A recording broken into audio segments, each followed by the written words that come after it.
देश के कई राज्यों में भीषण गर्मी का प्रकोप जारी है। प्रचंड गर्मी से उत्तर भारत झुलस रहा है। हालम यह है कि कई इलाकों में पारा लगातार 45 के पार बना हुआ है। तो देखिए, प्रचंड गर्मी से जहां उत्तर भारत के लोग परेशान हैं, पारा सितम ढा रहा है। ज्यादातर इलाकों में 45 के पार जो डिग्री है वो तो बहुत आम सी बात हो गई है। दिल्ली में आज गर्मी को लेकर के रेड अलर्ट मौसम विभाग की तरफ से जारी किया गया। इस बीच लू ने 14 साल का रिकॉर्ड तोड़ दिया है।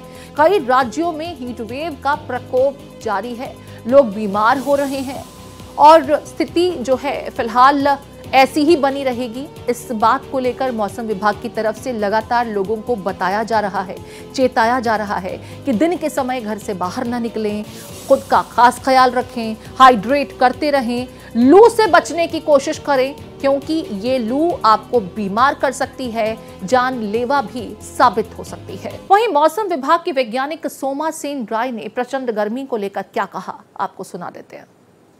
अलर्ट किन किन कारणों से दे रहे हैं? एक तो है आपका maximum temperatures severe heat wave की तरफ है, वार्म नाइट्स चल रहा है, यानी कि warm night to severe warm night, यानी कि मिनिमम टेम्परेचर भी बहुत एलिवेटेड है, मच अबव नॉर्मल। और जैसे हमारे मीटरोलॉजिकल टर्म्स में 4.5 degrees above normal warm night, 6.5 degrees minimum temperature above normal severe warm night.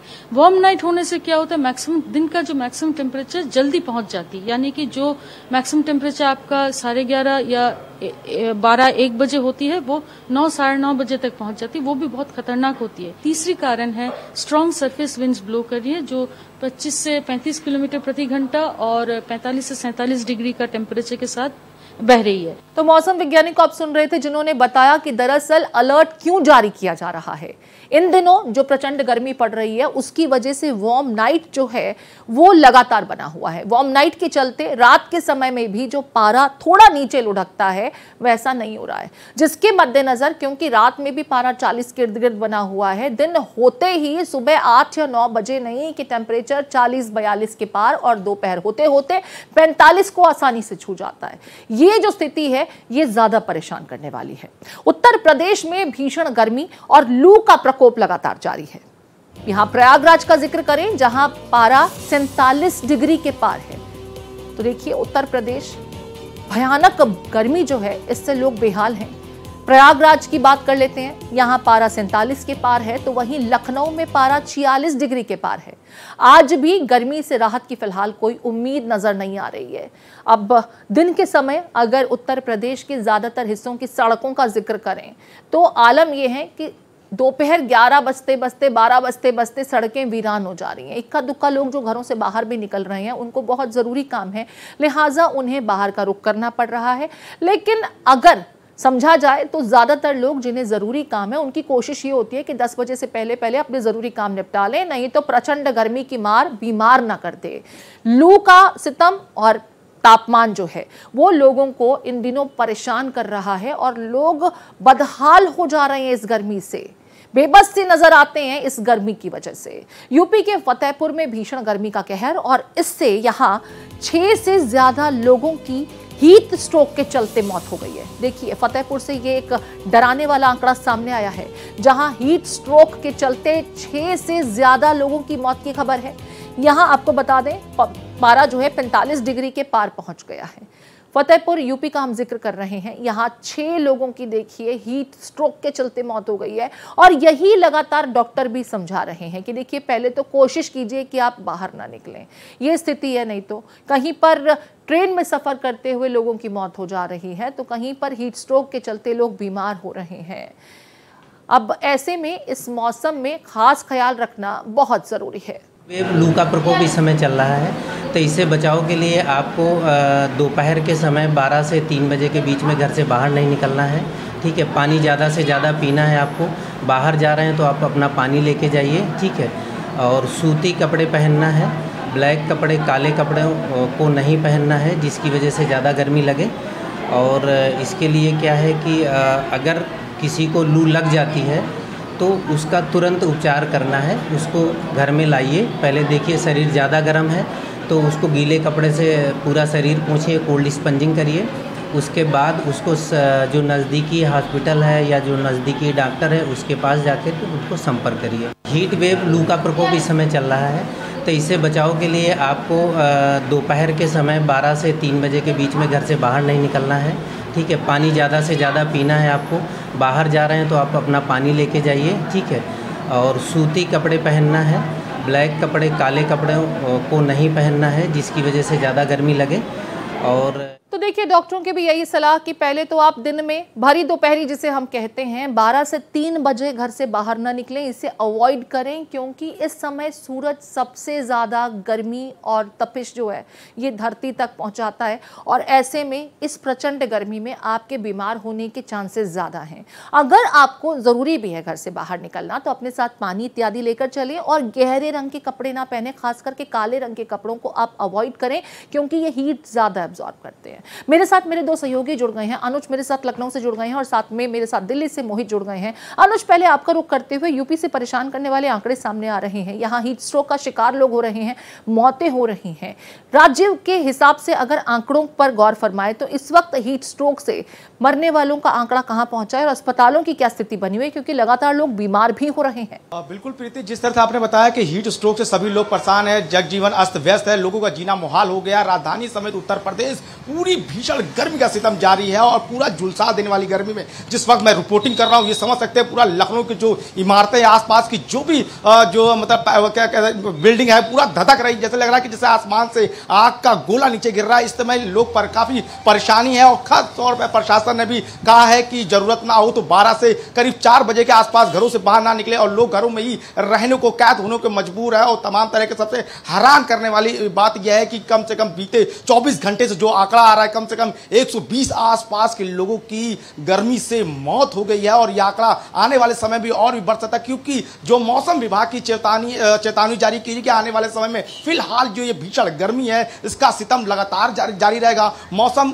जो मतलब मानसून आने में फिलहाल अभी देरी है, पर लोग बता रहे हैं कि 22 और 23 के आसपास कुछ राहत मिलने के अनुमान जताए जा सकते हैं। पर लगातार प्रशासन एडवाइजरी भी जारी कर रहा है। पुलिस प्रशासन अपने कांस्टेबल से लेकर फील्ड पे तैनात जो अफसर हैं, जो कांस्टेबल रैंक के जो यातायात ट्रैफिक को व्यवस्था करते हैं, उनको भी साफ तौर पर हिदायत दी गई है कि थोड़ा सा आप लोग मतलब अम्ब्रेला में रहें और वाटर का यूज करें। और प्रशासन ने एक नया प्रयोग किया है कि सबसे वीआईपी व्यस्तम चौराहों पर कूलिंग सेंटर बनाए गए हैं। कूलिंग सेंटर मतलब जैसे रैन बसेरा ठंडी में बनता है, उसी तरह गर्मी में एक मतलब लोग जो आ जा रहे हैं, कहीं कोई हीट स्ट्रोक ना हो जाए उसके लिए तुरंत बगल में ही और रिलीफ करने के लिए वहां पे कूलर लगाए गए हैं, और तमाम तरह के वहां पे ठंडी व्यवस्था की गई है, और वहां पे ड्यूटी कर्मी भी लगाए गए हैं। जी ठीक है, मेरे साथ में सीनियर फिजिशियन भी जुड़ गए हैं, डॉक्टर एस चक्रवर्ती, और साथ में मेरे सहयोगी मोहित शुक्ला दिल्ली से हैं, जयपुर से अभिषेक आढ़ा भी बने हुए हैं, उनका मैं रुख करूंगी। लेकिन पहले डॉक्टर साहब आपका रुख करते हुए, जिस तरीके से मौसम विभाग का भी ये कहना है कि अभी आने वाले कुछ और रोज यूं ही तापमान बना रहेगा, खास करके दिन छोड़िए रात के समय में भी वार्म नाइट्स को लेकर के बातें कही जा रही हैं।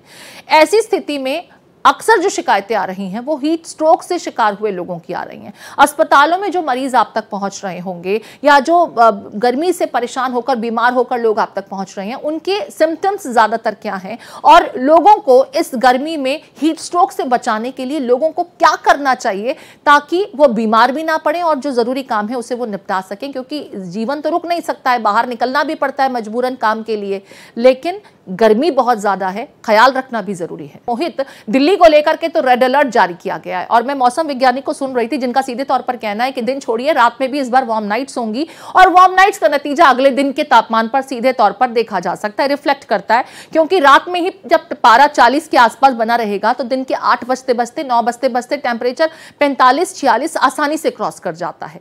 दिल्ली को लेकर के जो अलर्ट जारी किया गया है, क्या कुछ कहना है मौसम विभाग का, कब तक यूं ही स्थिति बनी रहेगी? सबसे पहले तो मैं आपको कुछ ऐसा समझाना चाहूंगा, ना दिन को चैन है ना रात को सुकून है। कोई पूछे ये कौन सा महीना तो बता देना ये जून है, और यही वजह है कि राजधानी दिल्ली हो, पूरा उत्तर भारत हो, लखनऊ हो, प्रयागराज हो, बरेली, मुरादाबाद, शाहजहांपुर, सीतापुर, ये किसी भी आप इलाके में जाएंगे, चाहे किसी भी एरिया में जाएं, किसी भी सूबे में चले जाएं, इस समय गर्मी बहुत ज्यादा परेशान कर रही है। और आपने जिस हीट वेव का जिक्र किया वो लगातार परेशान कर रही है। शोभा सेन रॉय मौसम वैज्ञानिक हैं और मेरी बहुत अच्छी मित्र भी हैं। अक्सर जब मेरी उनसे मुलाकात होती थी उन्होंने कहा था कि मोहित जी आप तैयार हो जाइए, और खासतौर पर एहतियात भी उन्होंने बरतने के लिए कहा था, और एडवाइजरी भी उसी वक्त मौसम विभाग ने जारी कर दी और समय समय पर करता आया है। मौसम विभाग लगातार ये कहता है कि साहब ये अभी तो फिर भी 12 से बात हो रही है, इससे पहले उन्होंने 11 से 4 बजे के बीच में लोगों को एहतियात बरतने की जरूरत और सलाह दी थी। अब आप एक बात समझिए, सोमासेन रॉय से लगभग 10-15 दिन पहले भी जब मेरी बात हो रही थी तब उन्होंने कहा था कि राजधानी दिल्ली में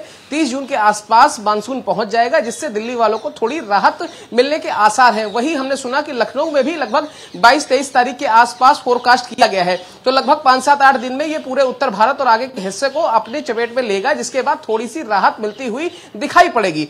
प्रीति, दूसरे सूबे के लोग तो फिर भी थोड़ा सा उनको सुकून मिल सकता है, लेकिन राजधानी दिल्ली वाले तो डबल अटैक झेल रहे हैं। एक तरफ आप लू और गर्मी का प्रकोप झेल रहे हैं, तो दूसरी तरफ पानी की किल्लत भी झेल रहे हैं। यानी कि अगर नहाए धोए पानी भी अगर पीना चाहें तो उनका गला भी सूख रहा है और उनकी और समस्याएं हैं वो भी उनके लिए मुंह बाए खड़ी हुई हैं।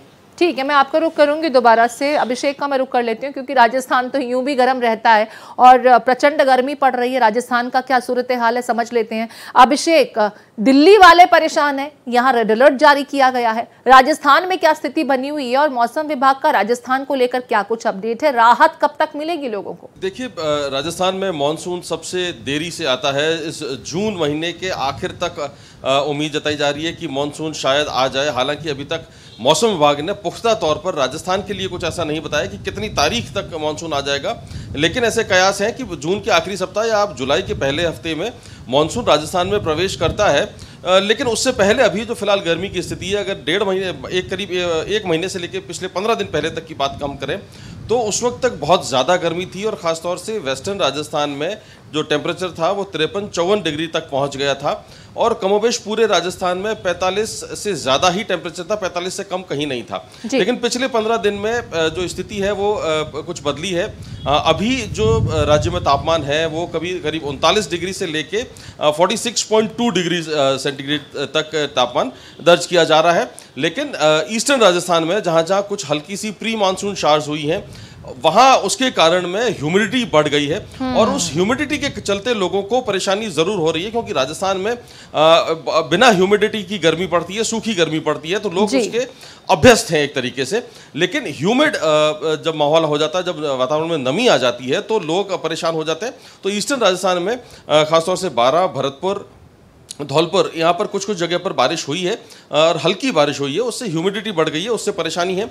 हीट वेव जो है वो वेस्टर्न राजस्थान में बीकानेर और जोधपुर संभाग के कुछ एक इलाकों को छोड़कर पूरे प्रदेश में हीट वेव जैसी स्थिति नहीं है।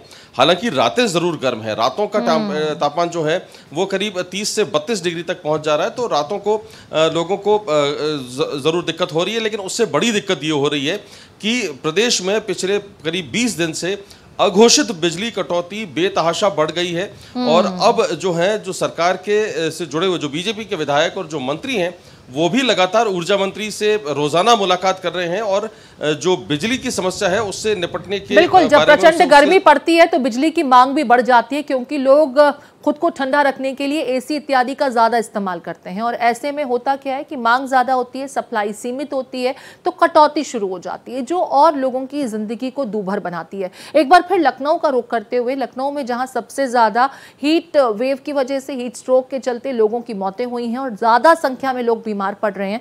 अनुज, यहाँ पर बिजली को लेकर के भी मैं आपसे समझना चाहूँगी, बिजली सप्लाई प्रदेश में क्या ठीक से जारी है या यहाँ पर भी कट्स लग रहे हैं? जैसा कि अभिषेक कह रहे हैं कि लंबे लंबे पावर कट्स लग रहे हैं, वार्म नाइट्स हैं, ऐसे में जाहिर है बिजली की डिमांड ज्यादा होगी प्रदेश में। इसको लेकर क्या स्थिति बनी हुई है? निश्चित तौर पे प्रीति, जिस तरह आपने कहा बिजली को लेकर जो समस्या, क्योंकि भीषण गर्मी तो है, उसका डबल अटैक लोग रात में भी झेल रहे हैं। लगातार कटौती से लोग उपकेंद्रों पर जाकर प्रदर्शन कर रहे हैं और यही हालिया था कि जिसको बाद समीक्षा बैठक किया ऊर्जा विभाग के AK शर्मा ने साफ तौर पर कहा कि 24 घंटे की बिजली आपूर्ति की जा रही, जो पहले 28,000 मेगावाट बिजली थी उत्तर प्रदेश को जो जरूरत होती थी, आज मानिए कि 30,600 मेगावाट बिजली की आपूर्ति की जा रही है। खुद कल समीक्षा बैठक में उन्होंने आंकड़े भी पेश किया। उन्होंने कहा कि आने वाले जब ये जून जो खत्म होगा यानी 30 जून तक हम 31,000 मेगावाट बिजली उत्तर प्रदेश को केवल देंगे, जो कि अन्य राज्यों से सबसे ज्यादा होगा और ये अपने रिकॉर्ड तोड़ जो बिजली आपूर्ति पर फिलहाल जिस तरह से दिन में गर्मी है, रात में भी गर्मी का सितम जारी रहता है, जिसे कहते हैं वार्म नाइट है और लोगों की अघोषित कटौती से लोग काफी परेशान है। पर प्रीति, एक बात को बेहद समझना पड़ेगा कि इसके साथ जो मौतें हो रही वो बेहद ही हृदय विदायक है। साथ में एसी का स्टेबलाइजर फटना, आग का बिल्कुल, ये तमाम जो त्रासदियां हैं वो एक और इसका दूसरा पहलू है, इस पर भी बात होगी। मेरे साथ डॉक्टर एस चक्रवर्ती जुड़ गए हैं, सीनियर फिजिशियन। आपने मौतों का जिक्र किया, मैं उनका रुख कर लेती हूँ, समझने की कोशिश करती हूँ। डॉक्टर साहब, पहले भी मैंने ये सवाल किया था, बात नहीं हो पाई थी, लेकिन मैं समझना चाहूंगी कि प्रचंड गर्मी है, गर्मी तो यूं हर साल आती है, लेकिन इस बार अचानक से हीट स्ट्रोक के शिकार ज्यादा लोग हो रहे हैं, मौतें तक हो रही हैं, अस्पताल में ज्यादा लोग भर्ती हो रहे हैं। ऐसे कौन सी एहतियात हैं जो जरूर करने चाहिए हर एक व्यक्ति को जो घर से बाहर इन दिनों निकल रहा है, ताकि खुद को बीमार होने से बचा सके? और सिम्टम्स क्या हैं जो कोई व्यक्ति समझ सके कि उसे हीट स्ट्रोक हुआ होगा? ठीक है, तो अब तक हम लोग ये सुनते आ रहे हैं कि हीट का जो एक्सपोजर है वो सारी चीजें इसमें दिखाई दे रहा है, बट जो सिम्टम्स, अब हम मेडिकल चीजों की बात करते हैं जी, तो जो सिम्टम्स होता है वो एक स्टेजेस में होता है, वो एकदम से जो है नहीं हो जाता है। सबसे पहले जो है हीट एग्जॉशन होता है, जैसे हमारा हीट एक्सपोजर हुआ उसके बाद हीट एग्जॉशन हुआ। ऐसी स्थिति में मरीज को चक्कर से आ सकते हैं, डिहाइड्रेशन के अर्ली फीचर्स आ सकते हैं, और साथ में डिजीनेस, चक्कर और डिहाइड्रेशन, ये सारे सिम्टम्स एक साथ, पेशेंट को एक्सट्रीम वीकनेस लग सकता है। तो ये जितने भी सिम्टम्स है हीट के एक्सपोजर, अगर लंबी समय हीट एक्सपोजर, जैसे कि बताया गया कि दोपहर को बहुत ज्यादा जो है हीट एक्सपोजर, क्योंकि हीट बहुत ज्यादा होता है उस समय, तो ऐसे एक्सपोजर होने से इस तरह के सिम्टम्स आते हैं। अगर हम यही सिम्टम्स को नजरअंदाज करते चले गए लगातार, तो धीरे धीरे करके हीट स्ट्रोक के सिम्टम्स आने लगते हैं। आखिर हीट स्ट्रोक में है स्पेशल चीज क्या है? इसके अंदर ऑर्गन सिस्टम इन्वॉल्व होना शुरू हो जाता है। शरीर के ऑर्गन सिस्टम यानी कि ब्रेन, तो सीजर्स आने लगते हैं, जो मिर्गी जैसे झटके आने लगते हैं। किडनी इन्वॉल्वमेंट होता है तो किडनी फेलियर शुरू हो जाता है, किडनी फेलियर के जो सिम्टम्स है वो शुरू हो जाता है। तो ये इस तरह के सिम्टम्स जो आने, यानी कि ऑर्गन सिस्टम्स जो है इन्वॉल्व होना शुरू हो जाता है जी।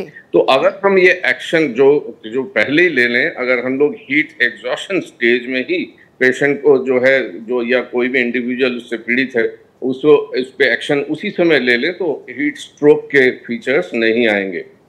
ठीक है डॉक्टर साहब, अभी एक इंसिडेंट जो है ये कल रिपोर्ट हुआ कि ट्रेन में सफर करते हुए हीट वेव के चलते, हीट स्ट्रोक के चलते 2 लोगों की मौत हो गई। अब जो लोग सफर कर रहे हैं या जिनकी मजबूरी है कि दिन के समय उनको घर से बाहर निकलना ही है और गर्मी जितनी प्रचंड है वो बताने की जरूरत नहीं है, ऐसे में जिनको पहले से अंडरलाइन कुछ बीमारियां हैं, जैसे कि आपने भी कहा कि किडनी पर असर पड़ सकता है या आपके दूसरे ऑर्गन्स को अफेक्ट कर सकता है लंबे समय तक ऐसा एक्सपोजर, तो जो पहले से इसी तरह की बीमारियों से ग्रसित हैं, उन लोगों को खास करके क्या एहतियात बरतने चाहिए या इन लोगों के लिए कुछ खास इंस्ट्रक्शंस हैं, मैं ये समझना चाहूंगी। जी, सबसे इम्पोर्टेंट चीज अगर हम लोग देखते हैं कि शरीर का जो पानी है, यानी कि डिहाइड्रेशन हो जाता है इस बीमारी में। मेनली डिहाइड्रेशन यानी कि पानी जो है शरीर से जितनी रिक्वायरमेंट है उससे कम इनसेंसिबल लॉस होता है, शरीर के पसीने के द्वारा जो है लॉस हो जाता है और यूरिन का जो आउटपुट है वो कम होने लगता है।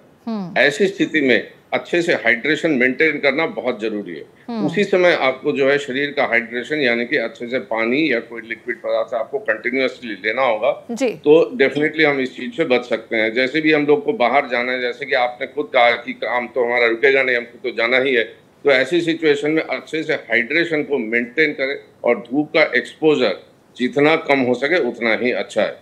तो मेन चीज इस चीज में जो है, एक तो कूल सरफेस में आपको रखना है पेशेंट को और ज्यादातर हाइड्रेशन यानी कि पानी का इंटेक बढ़ाना है। ठीक है, पानी ज़रूरी है, हाइड्रेट रखना बहुत ज़रूरी है। बावजूद इसके, इन तमाम एहतियात के बावजूद डॉक्टर साहब, अगर कोई मरीज़ हीट स्ट्रोक का शिकार हो जाता है, उस बाहर निकला और उसे लू लग गई या गर्मी प्रचंड इतनी ज़्यादा है कि वो बीमार पड़ गया, तो ऐसे मरीज़ जब अस्पताल पहुँचते हैं तो सबसे पहले क्या किया जाना चाहिए? किस तरह का ट्रीटमेंट आप लोग देते हैं, इसके बारे में भी ज़रा बताएँ। तो डेफिनेटली जो है हम लोग पहले एसेस करते हैं कि उसके शरीर में कितना डिजीज का इफेक्ट है जी। ठंडी या कोल्ड एरिया में, क्योंकि ज्यादातर इमरजेंसीज आईसीयू इमरजेंसी प्लेसेस में एसी होता ही है, तो ठंडी जगह पे उसको रखना होता है।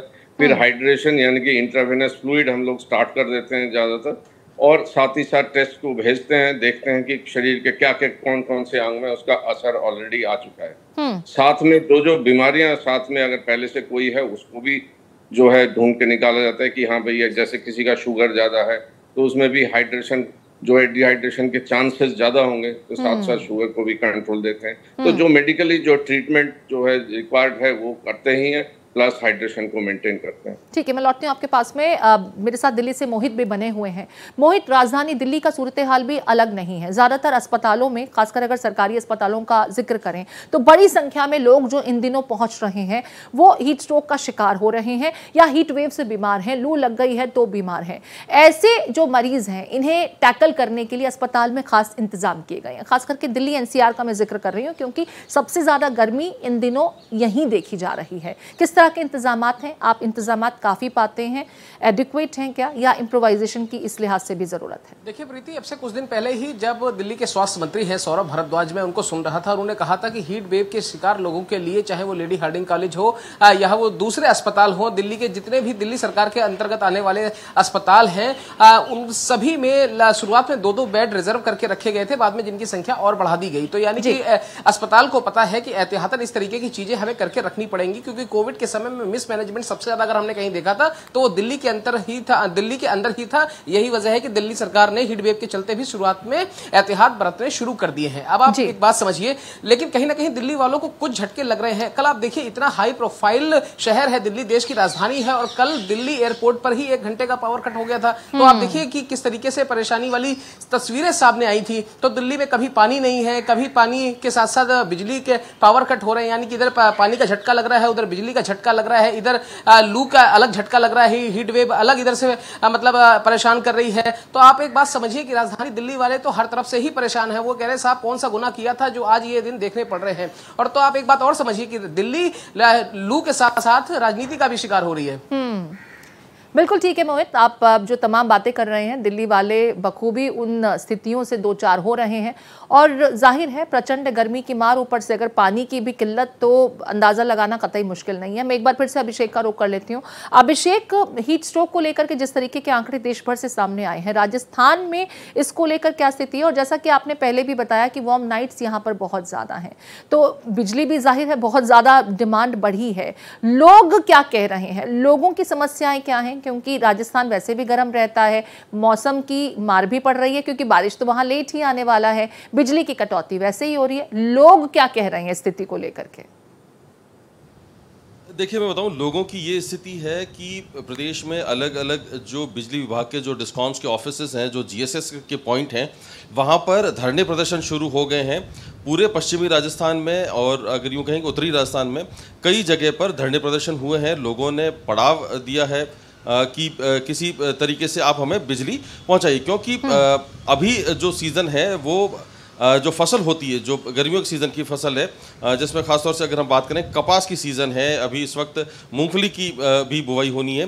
तो ये जो चीज़ें हैं, ग्वार है, तिल है, मूंग है, वो लोगों के खेतों में सूख रहे हैं और बिजली मिल नहीं रही है। बिजली नहीं मिलने के कारण खेतों में सिंचाई नहीं हो पा रही है। और दूसरा, गाँवों में बिना बताए करीब करीब 6-6 घंटे की कटौतियाँ हो रही हैं, पूरी पूरी रात बिजली नहीं आ रही है।